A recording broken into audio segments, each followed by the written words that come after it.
Welcome to How To Solution. In this video, I'm going to show you how you can simply add a link or website link in TikTok bio. So without further ado, let's get started.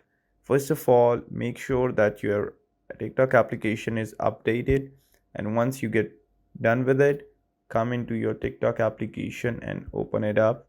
Once you open it up, just simply get to the profile. You can always get to the profile by tapping on the right hand side in the bottom corner where the profile icon is there, and this page is going to appear up. In this page, you just have to go into the freelance icon that is at the top right corner of your screen. Once you get there, you're going to go and check on settings and privacy in the manage account, and there you see that already your account is a business one or a creator account, and if it was not, so you can always choose that option from account control. Afterwards, just come towards this edit profile option and tap on it.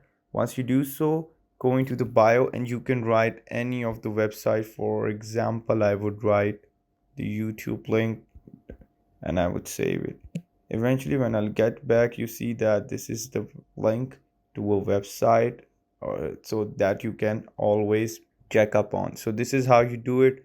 This is how you put a website link on your bio in TikTok. So don't forget to like, comment, share, and subscribe the channel. Till next time, peace.